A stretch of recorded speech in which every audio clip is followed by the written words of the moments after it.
How to keep people watching your YouTube content can be as simple as giving a clear and concise call to action. What's a call to action? Well, it's telling people exactly what you want them to do, either right now or what you want them to do next. Calls to action, or CTAs, are the focus for today's Shoutout Sunday Show. And as always, I'll provide updates on open invites and collaborations. But if we're just meeting, I'm Denise Jordan, and I teach creatives how to grow their influence through YouTube. So if that sounds like something you want to do, then subscribe. And double tap that little bell icon so you don't miss any upcoming YouTube strategy sessions. This month's YouTube Strategy Challenge is to drill down on your CTA, or your call to action. When you provide a clear and concise call to action, you are telling your viewers what action you want them to take, either right now or what you want them to do next. And how many calls to action should you issue? Well, that all depends. Your first call to action is probably to subscribe. You're asking them to hit that subscribe button and maybe tap that little bell icon.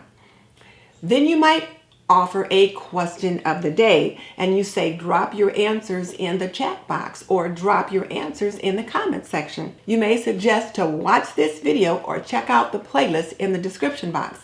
That's also a call to action.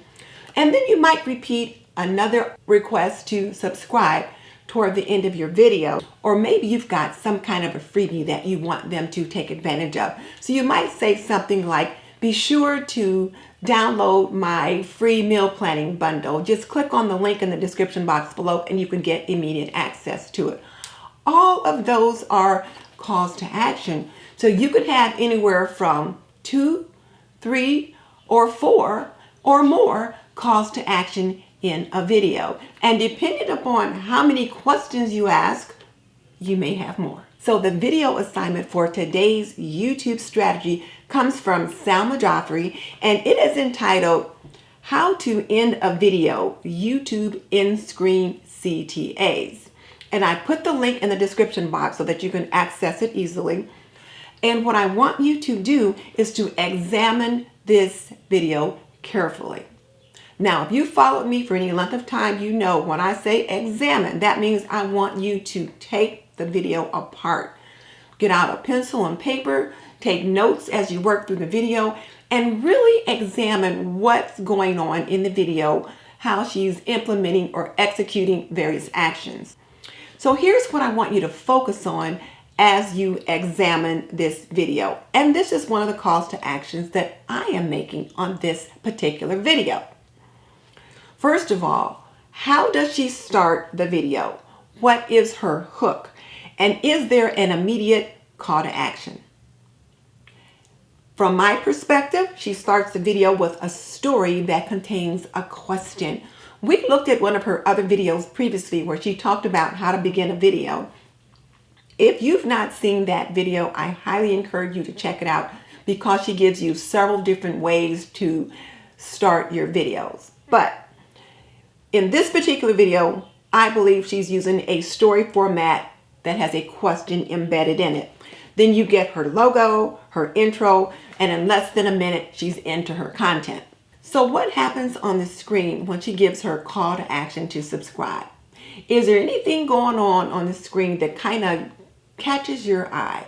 Is there any kind of engagement that you see there? Does she give you a reason why she's asking you to do whatever it is she's asking?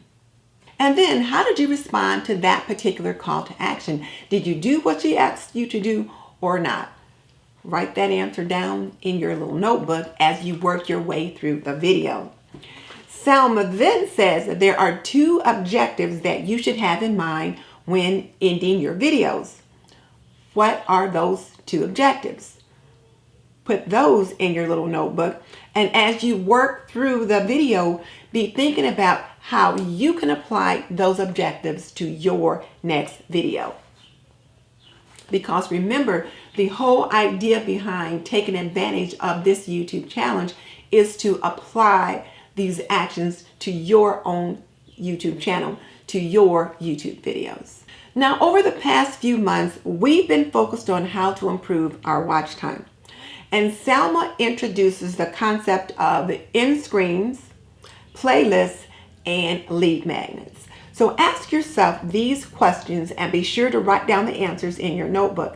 And the first question in this particular set is, how can you keep people binge watching your video content? She offers some specific suggestions on how you can do that. So be sure to write that down. The other thing is, what is an end screen and how can you use the end screen in a call to action? How does it help you? And as you look at the end screen, note how she talks about the particular choices you can make. Best for viewer, most recent upload, if there's a specific video you want to address them to, if you want to put a URL or link to a video in the end screen. So look at all those options that she addresses in that particular segment of the video. And then the last topic she touches on in that particular segment is the email list. And she talks about using the lead magnet to get an email address so that you can build your email list. Well, why do you need an email list? What's the whole purpose? What does she mean by rented land? So be sure and address that as you watch the video and you take note. Now, one of the things that Salma said is that we need to plan our call to action before we press record. And I have found that particular piece of advice to be so helpful. So I will plan the language that I'm going to use and I will write it down and put it in my script notes. And I'll also determine which video I want to use that aligns with the content of the video that I am currently filming. And then I create an end screen to support that action. So I am asking you for your next video to plan your call to action, and that includes the language you're going to use and the video that you're going to direct them to, and then put that in your notes. Now, as I said earlier, I have really embraced the need to plan my call to actions prior to pressing record.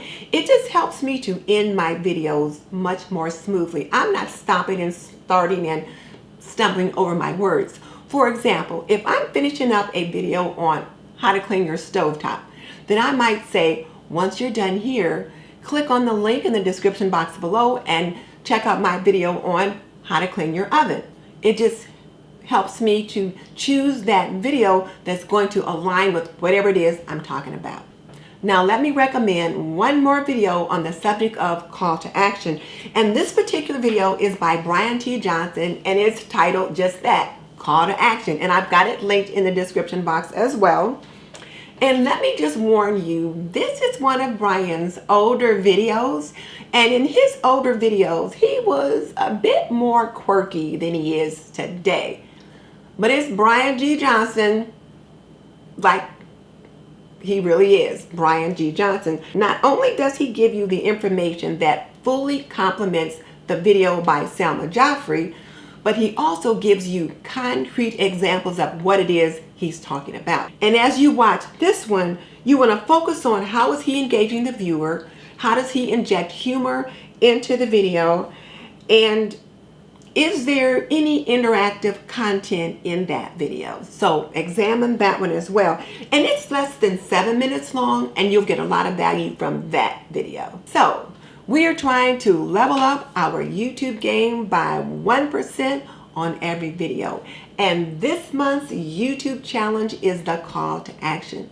Are you up for the challenge? Are you up to creating simple and concise call to actions for every video?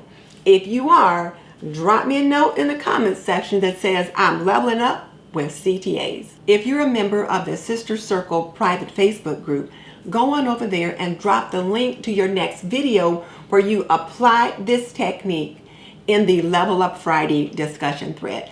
That way we can support you, we can check out your video, offer you suggestions, or just say, way to go, you leveled up by 1% and give you a nice little circle up.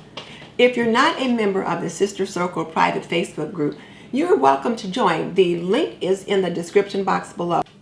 And if you're interested in checking out some YouTube invitations or challenges that you can jump in on to help you grow your YouTube channel one subscriber at a time, I've got a list in the description box. If you happen to be watching this video when the list is no longer current, you can find the most updated list on the community tab of my regular YouTube channel, This and That with Denise.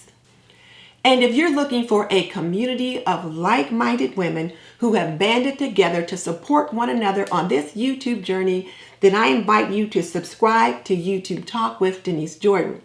And please join the private Facebook group, which is the Sister Circle YouTube. We can continue the discussion over there.